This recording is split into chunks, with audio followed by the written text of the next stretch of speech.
Hey everybody, welcome to Tomorrow's Headlines Today with Robin and Brandy from Fireside Grace Ministries. So good to see y'all here. We have a lot to talk about. What's an example? Yeah, we're just going to go over some events that we've been a part of recently. I want to hear your opinion of them and let you guys know where we've been working with abortion prevention. Just a quick update, and then just Robin and Brandy talking for a minute.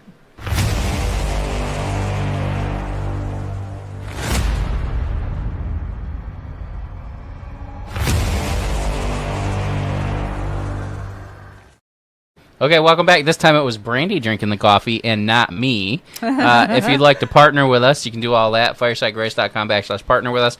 Pretty sure we can't take new members right now on our website, can we? Yeah. We can do that now. I told them how Stripe apologized to us for shutting down our account with no reason or cause. And then, let's see. But anyway, Venmo is Brandy-Cloninger. Cash App is $Fireside Grace. Then there's @Fireside Grace for PayPal.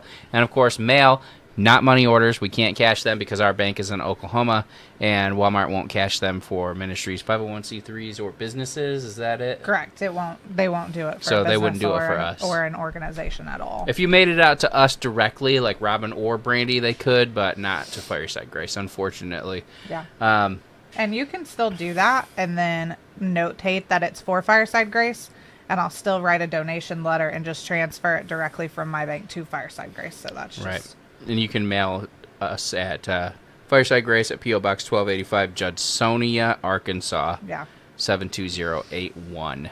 Okay. This video was going to be a little bit longer, but I went to go check on all the livestock, and one of my sheep is got bottle jaw, so I was temping and carrying her up here and made her run up here by the house so that we can take care of her. So pray for Alice, that Alice makes it. I'll be nurturing her day and night and giving her some dual worming and red cell and all that stuff that we can do. I guess we have to isolate her, huh? She's isolated, yeah. That's good. She's over here. I got to go get her some hay in a minute, but I'm drinking out of my goat cup because I just went and loved on all my goats, which, by the way, thank their dogs. They literally come up to you like dogs. Yeah. Oh, yeah. They run up to me every time they see me, and this time the cows ran to me, too, and ate from my hands. And when I try the bucket, I reach up to pull down some of the branches from the China privets or whatever, the Chinese privets, pull them down so that they can eat them because they're always trying to get at them. I pull them down, and they use me to climb on to try and get the leaves and the berries off of the trees and stuff. They cleared out all of that pokeweed and everything. Yeah, but none of them got sick from it. Yeah, ridiculous. These goats are ridiculous. And then one of the goats was stuck. One of them has diarrhea. So, and then this is fresh. You were loving on Gandalf this morning, our purebred registered Nubian buck. Yeah. He's a sweet guy. He's the stinkiest goat I've ever experienced in my life. I'm pretty sure his beard was wet with urine this morning. Yeah. He's not just rutting either. He's just stinky. He smells. Yeah. Our boys don't smell like that we originally had. When we got goats originally from other people, they stunk terrible, which same case with him. But we take care of our goats, so they don't stink after a while when we get done with them. So anyway. Yeah. I love hanging out with my goats. Maybe we'll show y'all sometime. But I love goat cups. We have a conference coming up on the 14th. We do. For abortion prevention. Yeah. Basically teaching you how to talk to people and educating people on abortion. Yeah. And, I hear a lot from the church. Is it really necessary to teach the church how to deal with this? And yes. Yeah. And it's not like, I want to give you an example that I told someone today. We had the honor of guest speaking at the Arkansas Pregnancy Network. And so we had, I think, 19 people there representing different clinics, pregnancy clinics in the state of Arkansas. And I wanted to update you and let you know that because of donations from Fireside Grace and people who love our mission, which I'll tell you in a minute, we were able to give over 30 books away. And we have some members that just say, hey, I'm donating this for you to give books away, which is really helpful because just one order of books costs us quite a bit of money. but we're able to give these abortion prevention manuals away, and with the mission of reaching churches, because 7 to 8 out of 10 women that get an abortion claim that they're Christians, and that means the majority of abortions are happening from people that are in the church, and 60% of those are consistently in church. And so it's super important for us to reach the churches if we hope to make an impact, which we are making a huge impact. And this past few weeks has just been really rewarding for me on a personal level. And I just want to say thank you to everyone who donates to Fireside Grace that allows me to do this. It's a true honor, and I'm super thankful. And I literally couldn't do it without you guys, because otherwise I'm trying to figure out, how to bring in income. And this literally takes my full-time attention to do this. So that's why you don't see me a lot. And also we let an employee go. And so that's been, more work, which is just fine. But what I was going to say was, at this meeting, why I tell people, it's important for us to educate the church. One of the directors shared her testimony of having an abortion previously and being healed and delivered and saved by Jesus and forgiven and all this amazing stuff from a really cool retreat that she went to, put on here by someone super special that does what's called freedom retreats for those who have had an abortion, to find their freedom in Christ and healing and all of that. And she wanted to share her testimony, so she told her pastor about how she got healed, and now she's a executive director of a clinic. And her pastor said that her pastor at church, guys, said that she wasn't allowed to share her testimony at church because it would be too harsh for the women to hear, that they couldn't handle it. They can't handle it. Yeah. A man said, a male pastor said that this. Women can't handle hearing about abortion. They're too delicate. So I give that example. There's several, but that's the one on my mind right now. So I wanted to give that example so that you understand that abortion is necessary to talk about in the church, and even more so now. From the meeting that we had, would you have anything that you want to share? Mostly what I found out, hearing people talk, is that literally the pastors a lot of time are the issue of why the church doesn't talk about abortion and why nobody does anything about it. I remember at my church we had in Syracuse, we had a drive collecting diapers and change from people and stuff. We had a person's, I think it was maybe someone named Jackie or something, that was in charge of that. So I know that we were trying to help babies back then. But then, I've been to places where there's great pastors, really Christian, but I haven't heard some of the really well-known ones even talk about abortion. And that's the issue, is they were talking about at their churches a lot of times it's hard for them to find a church where it's a serious issue for them. Yeah. Yeah, and there were a couple good testimonies of churches that were very involved, which we're super thankful for. There's pregnancy clinics here. They were at the meeting. They said, "Oh, good, we're out of wipes." We're so thankful there was wipes at the meeting. But I don't want any pregnancy centers to go without under my watch. Right, because they're not just giving those to women who are thinking about getting abortions. They also supply the needs of single moms and stuff that need their families. Because if you haven't had a baby yet and you're just considering abortion, you don't need diapers and wipes. You understand? Pregnancy resource centers, talking to them, pregnancy resource centers don't just help people make the choice to not abort a baby, but they help walk them through as far along in their pregnancy and after birth as possible.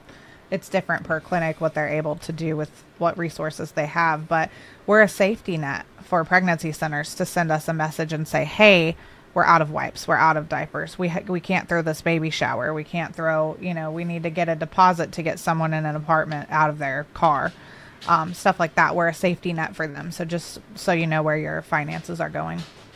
One thing that I wanted to really talk about today is the election night.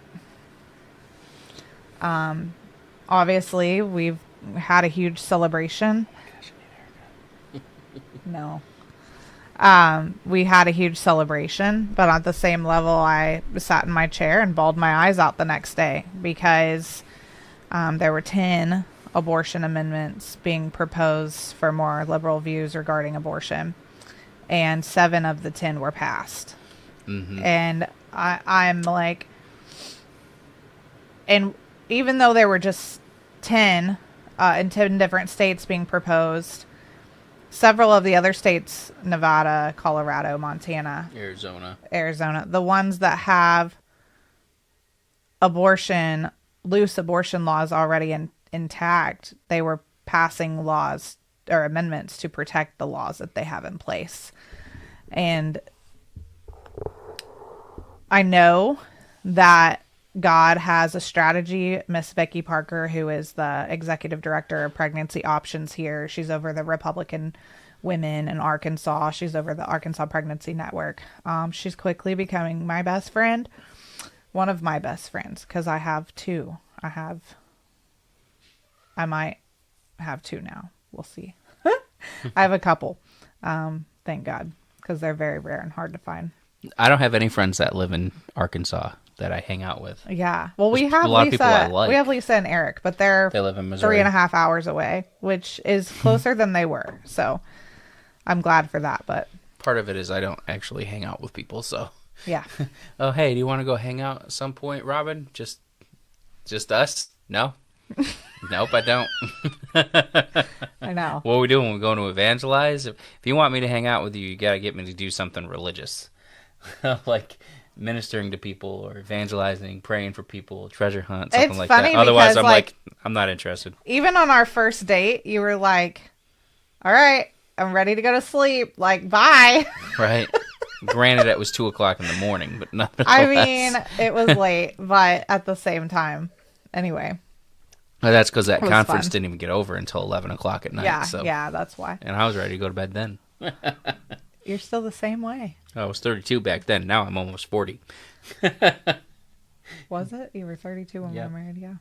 It's been we're going on 8 years, like 7.5 right now. So from the amendments that were passed, thankfully there were 3 that were not. But one of the ones that was passed was Missouri. Robin, do you have anything to say about that? No, I don't know what they were proposing. I know that it was drastic. They were fixing to put clinics on the border of Arkansas and make it easier for people in Arkansas where it's not legal to get an abortion in almost all cases in Arkansas. Correct. We are a no abortion state. Thank God. The Florida, South Dakota, and Nebraska are the 3 states that did not pass the amendments. So yay, because we were praying hard. We're very proud of them and thankful for those wins. But the Amendment 3 that was passed in Missouri allows abortion up to fetal viability. Yeah. What? Go ahead. No, go ahead. Wasn't there something? Which state was it that allowed it up to viability? And then I didn't mean Missouri. It's Arizona. Maybe it was Arizona. They added that to their constitution, but wasn't it like something else added in there? Like if the mother's mental health or the fetus's health was considered in danger, that they could abort it beyond the viability stage. So in Arizona, this is what I really want y'all to hear, because like, if this doesn't wake you up, nothing will. Like, just nothing will. I'm to the point of either people are going to get up and fight or they're not. And, like, we really need you to get up and fight if you're not. Or at least help support those who are. You can be a part of your county's right to life. You can be a part of your state's right to life. But I want to talk about Missouri specifically after this. But Arizona... this is what's like devastating, and we knew this was their plan. I'm just absolutely in shock that and I'm heartbroken that it's even allowed. But Arizona an abortion before 15 weeks is a fundamental right, according to them. It's a right. And it needs no reason because it's a fundamental right. Okay? I don't agree with this. I'm stating what it is. But after 24 weeks, it's now allowed to have an abortion up to birth. I believe up to birth. It's after 24 weeks. To protect the life or physical health or mental health of the pregnant individual. That's the exact wording from the amendment. What do you have to say about that?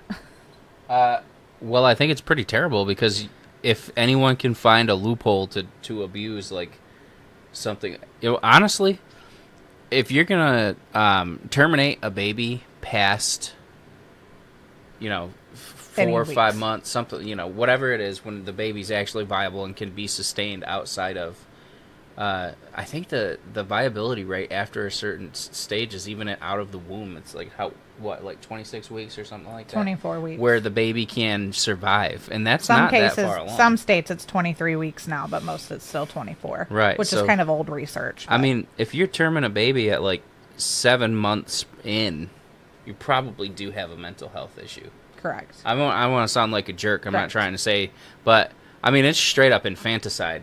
Yeah. I mean, it is at any point, but that is straight up if a person gets into an accident, drunk driving, right, and they crash into a mom who's pregnant and the baby dies, that person goes to jail for vehicular manslaughter for the baby that was in the womb that they don't consider. In New York State, that was the law. Mm-hmm. So why is it considered a baby when it's taken without the mother's choice, but when the mother chooses to not keep it, it's not a baby? All of a sudden, it's a fetus. By the way, the word fetus is Greek, and it means child. So when they say it's not a baby, it's a fetus, you can say, yes, you're right. The word fetus means child. It is a child. Mental health can change on a daily basis given the state of the individual. So, and who's the one that determines if the mental or emotional health of the mother is altered that requires an abortion? Right. The abortionist. Right. The one that's going to perform it is the one that gets to decide. Which that shouldn't be the case. It should not, legally, because that shouldn't be the case. That's a conflict of interest. It is a conflict of interest. So here's some of what Amendment 3 passed. It allows a person to have the fundamental right to make and carry out decisions about matters relating to reproductive health care, including abortion and contraceptives. Any governmental interference would be considered invalid. A yes vote, which happened, would require the government not to discriminate in federal programs or funding against medical professionals providing reproductive health care or obtaining those services. So there's a loophole right there. Just a second. How is it health care if you're killing somebody? Right, exactly. Additionally, which, by the way, an abortion has never been medically necessary. It will never be medically necessary. It can't be proven to be medically necessary, and we're going to have a medically necessary post. It's going to be a blog. I've already written about 5/6 of it, and then we're going to teach it on here as well. I was hoping to do that today, but we don't have time. But we got about 15 minutes, so wrap it up. Yeah, it's never been medically necessary. There's, and the wording that is used is very misleading and misconceptive, because a miscarriage is a miscarriage, but they call it a spontaneous abortion in the medical field. So I want to clarify some things for you, but this is why it's important for you to sign up and do the abortion prevention seminar day. And we will do that online. Link in the description, but if not, it's on our website. It's the very first thing on our shop page, I believe. Yeah. And if we can get people interested, we'll do it online as well. So it would only ban abortions after fetal viability, or the point which a fetus can survive outside the womb, to protect the life or health of the mother, which again is never. What we do if the mother's life is in danger, what we've always done. By the way, I am a registered nurse. I've I literally had medical training on this. I did have to do internships and help deliver babies and OB, and I had to pass and all that. So what we're actually taught is that you induce pregnancy you induce birth or you have a C-section. So there's lots of other things we can do to save the life of the mother other than kill a child. Okay. The ballot measure may reduce local tax revenue while the impact on state tax revenue is unknown.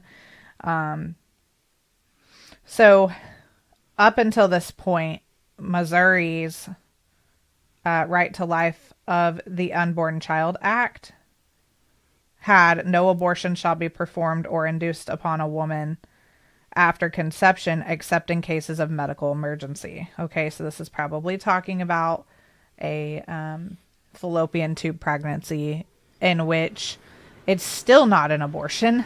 You remove the part of the tube of which it's implanted in. You still perform all life-saving measures for the baby, and it's always before viability.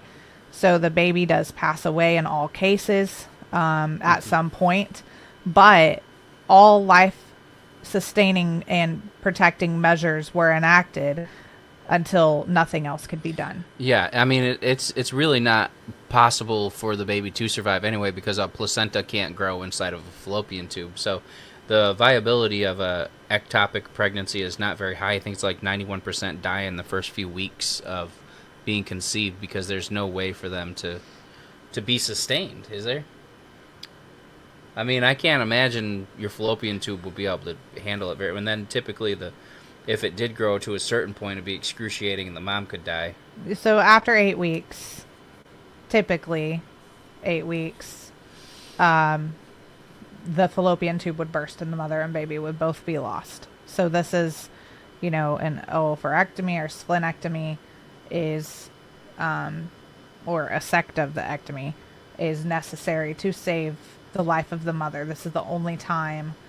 But again, it's not an abortion. We have a procedure for it that's been done for years and years and years. And it's so rare too. So it's not like you can't really make a case for that. It's like, I know one person in my life that's actually had an ectopic pregnancy that had to be It's very sad. Very sad. Susie. Aww. So Missouri also had it enacted, like several states used to, for it to be required to wait 72 hours after making the decision to have an abortion before you could actually obtain pills or surgical abortion or evacuation or whatever it is. This amendment nullifies that. So the other thing that it did was actually charge previously, it had any person who knowingly performs or induces an abortion shall be guilty of a Class B felony, as well as possible suspension or revocation of their professional license by the licensing board. And so now that's where we're at now. So I want to stop for a minute and I just want to say there is still work that can be done. Right now it's going to the legislation starting December 1st for Planned Parenthood. I've already heard from the Planned Parenthood director and what she's had to say about it. Not personally, but listening to what she's saying.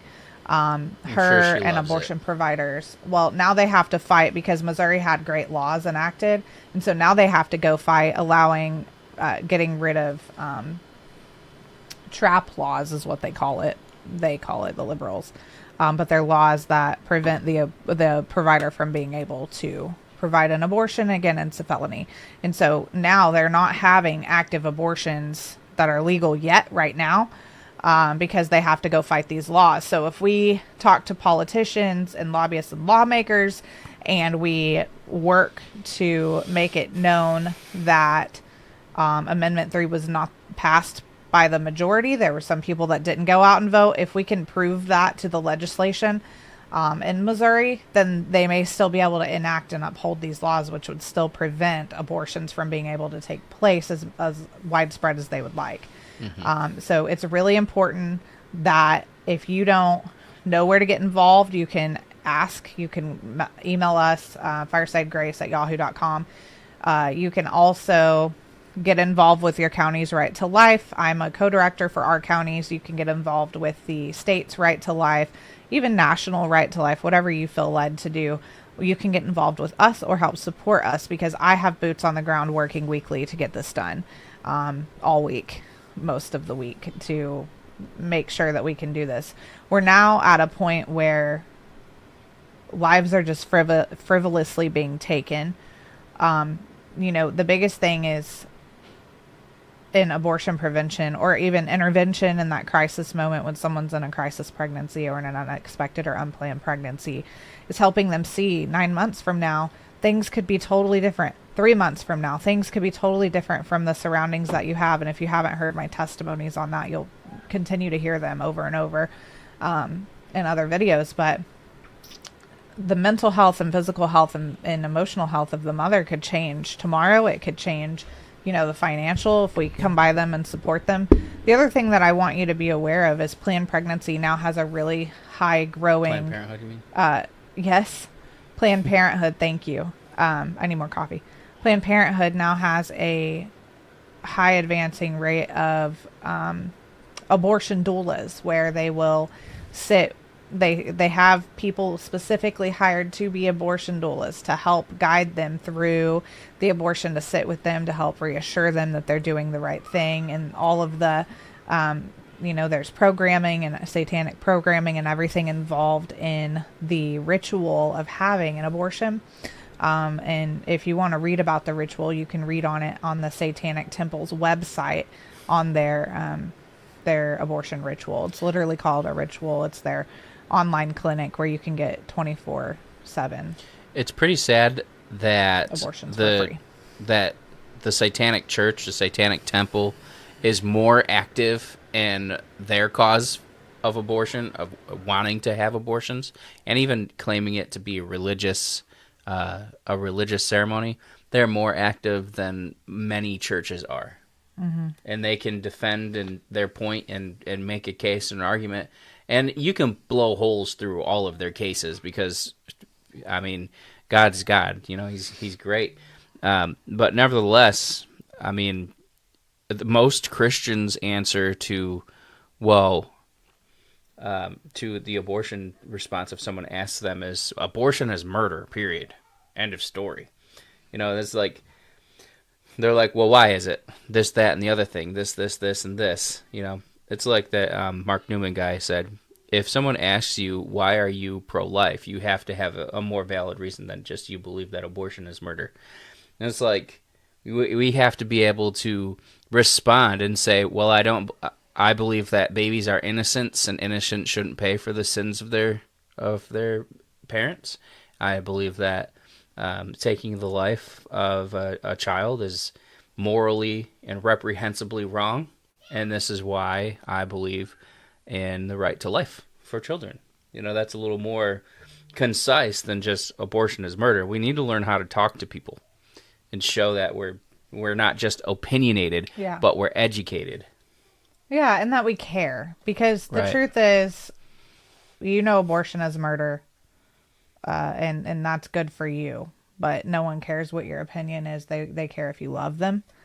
And it's our job to make them feel loved. And this is where the body of Christ really, really fails, and where we're really trying to help solve the problem. So if you have an organization or a group or a church that, you could present our book to, we teach what information is in the book. If the pastors want us to not talk about birth control or other things like that, that's fine. We just want to educate on abortion prevention in a loving and respectful way to all denominations. And it's an honor to go to these rallies and to go to galas or whatever, and see amazing men and women united in this, hundreds united in the fight. And it just reminds you that you're not alone, and people really do care about what you're doing. And you guys remind us and help us keep going on a daily basis. But I'll keep bringing you testimonies. I'll keep bringing you stories of, like I posted one on Facebook today on our Fireside Grace Facebook of a a woman who was aborted by her mom and left for dead in a medical waste in a hospital at, I believe it was 23 weeks, and she was maybe she was 28 weeks, but she was she was 3 pounds, like 1 ounce, but she was able to be saved, and she lived in, I just think that it's really important for us to talk about the pain that a baby experiences if they survive an abortion. It's really important for us to talk about the defects that it could cause the baby, and does if they are left and they're survivors of it. And then not to mention infanticide is a whole nother thing. So definitely we appreciate you. We love you guys. And if you want to know more about the fight, sign up for our newsletter on firesidegrace.com, and you'll get the information that I send out. So one thing somebody commented in here was, how do we stop the crisis? You stop the crisis by educating the church. That's the very first. I don't know that we can stop the crisis, and I'm not sure if you're talking about a crisis pregnancy and ministering to a woman or a family that's considering an abortion, or if you're talking about the crisis the crisis of abortion in America in general. Yeah, the first place to do it is to educate the churches, and that's exactly what we're doing. I've literally prayed for years, and it took years for me to realize and for me to be open to the revelation that God gave me that we have to educate the church. Right. And so this is like literally go in and educate, sit down one-on-one, build relationships, and we certify chaplains or crisis responders, if you will, in each church, life coaches, whatever you want to call it, so that they always have people to go to at their church to talk, because right now people don't feel comfortable, and I could give you 1,000 stories off the top of my head where people feel judged. You can look at the 2015 Lifeway Research Institute by CareNet. They did a study on, why aren't people being influenced by the church in their decision, and it's because 69% of them feel guilty for what they're doing, and not guilty, but just judged for what they're doing by the church. Right. And so this is going to sound self-promoting, but it's not. We need you to talk to your pastors and help us get our feet in the door so that we can bring the reformation that we need to bring, because this is something that we're called to do. And if we can't get to churches and get to pastors and say, hey, we just want to help the church be more effective in this area, what are we doing? That's like the number one thing that you guys can do. We're not in it for the money. We're giving away everything for free. We don't make money doing this. Yeah, we have not made money doing this, not at all.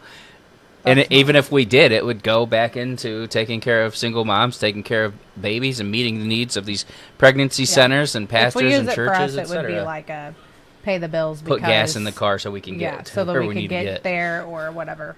Right. So that's it. All right. Well, I guess that's all for today. We love you guys. Be blessed, and we'll see you tomorrow for tomorrow's headlines today. Until next time. And don't forget, we have a partner meeting tonight. See you there. Yep. Bye.